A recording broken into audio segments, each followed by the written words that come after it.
Okay, this is a continuation of the Algebra 2 notes for section 6.6, and we're on page 3. And we're shifting gears here. These equations are going to start out with logarithms that we're going to try to get rid of instead of the other way around.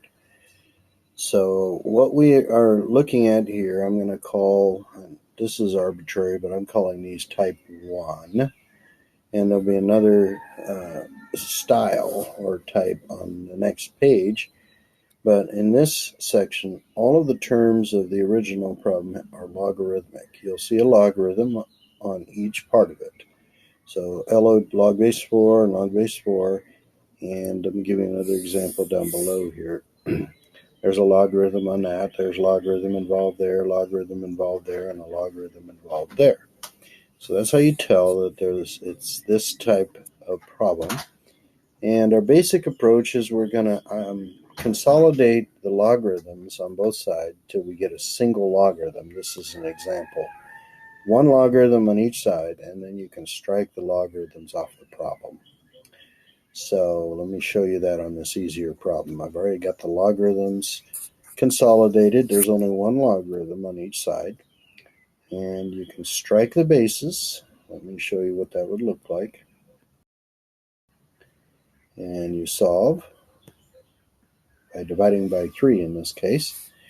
And it's especially important that you check in the original problem. So let me uncover those marks I made earlier. You would type 4, store that for x, and then you would type log base 4 of 3x, and over here log base 4 of 12, and you should get equal or matching results. And you'll find quite a few of these problems here that have extraneous answers. So I put this little dragon up here warning you about that situation. You got to watch for those extraneous answers. Okay, so let's show you what you have to do. In many cases, you have to use those logarithm rules that we learned earlier. What I have here is a 3 in front of a logarithm. You can't leave it like that. You're going to have to bring that 3 up and make it a cubed inside. That's the power rule. And we're going to do the same over here. That 2 is going to go up and become a power. And you have to do that before you do any of the rest of the stuff, because you got to get that logarithm out in front. I have it now. Logarithm out in front, logarithm out in front, and only one logarithm on each side. At that point, you strike the logarithms off the problem and solve both sides,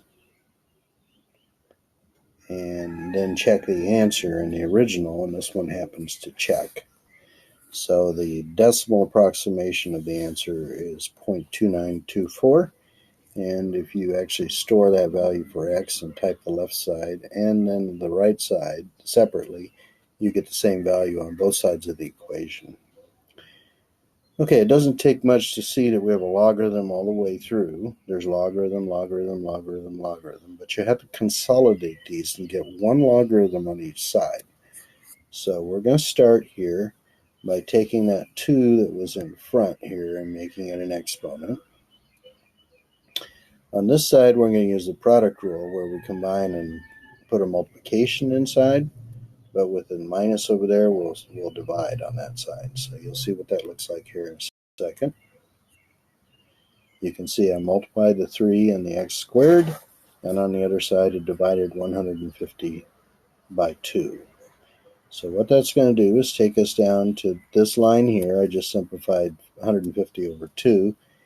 And you can see once I've got those logs out in front like that on both sides, you can cross them off, divide both sides by 3, and take the square root. And these answers, 1 works, but 5 does. But the negative 5, if you try it, your calculator is going to give you an error message. It does not work. It's an extraneous answer. So without checking it, you wouldn't have known that. Okay.